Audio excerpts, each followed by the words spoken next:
الحمد لله رب العالمين وصلى اللهم وسلم على نبينا محمد وصحبه أجمعين ودرسي كوبية طمناد يا كتاب كان مفتاح دار السعادة للإمام ابن القيم رحمه الله waxaan ku jirnaa qaybtii isbarbardhigga cilmiga iyo xoolaha uu sheekhu ku sameeyey waxaa ka mid ah arrinta tobnaad wuxuu man ataaca allaha yani ma ataaca allaha axadun qatu ila bilcilmi qofka haddaad aragta ilaahay ateecaya oo alla subxaanahu watacaala daacadiisa la imaanaya wuxuu alla ku caabudaya waa cilmi laakiin dadka alla caasiya oo dunuubta badan inta ugu badani xoolay ku caasiyaan ya imaa inay diidaan ya imaa inay dhacaan ya imaa inay tumasho ay ku sameeyaan.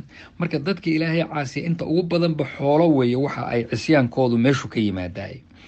cilmigu wuxuu usoo jiidayaa qofka sacaado iyo maaragtay reereyn ayuu usoo jiidaa, taasoo darteedna loo khalqay. laakiin qofka xooluhu waxay ka xijaabayaanba qofka isaga ee sacaadadii iyo reereyntii bayba xijaab uga noqdaan. marka qaarkood xooluhu waxay adoonsadaan, yani u fiirso, muxibahu wa saaxibahu, xoolaha qofka jecel oo aada isu raaciyo qalbigiisu jecel yahay adoon buu u noqdaa, cabdi buu u noqdaa.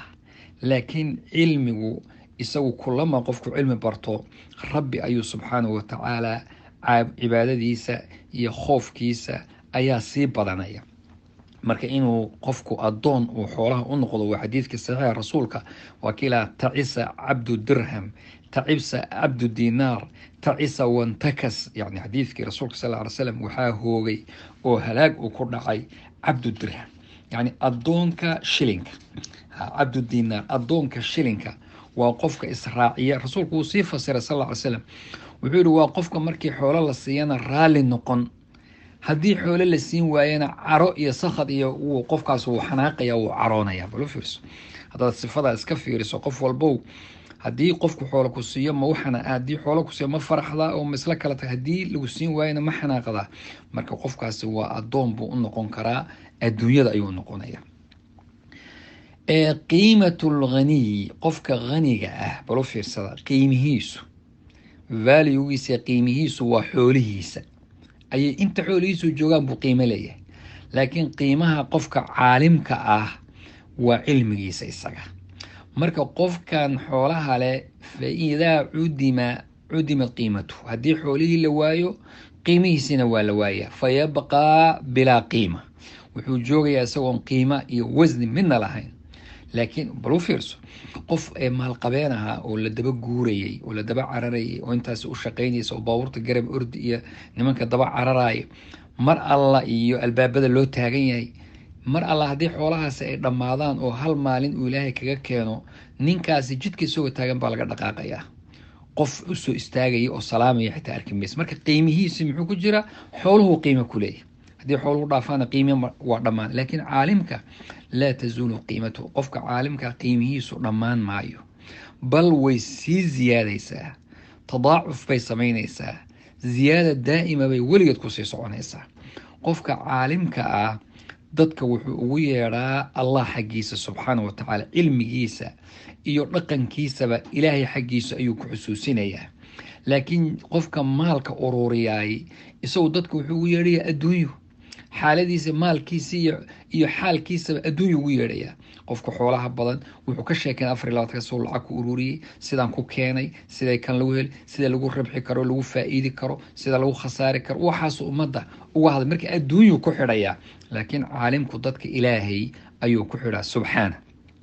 ayib, allada alxaasila, macaanka ka yimaada xoolaha ninka haniga ah waa lada wahmiya, waa macaan aan jirin weeye, ama waxaa la lada bahimiya, ama waa macaan sida ka xoolaha oo kale. xooluhu waxay ku macaansadaan buu isaguna ku macaansanaya.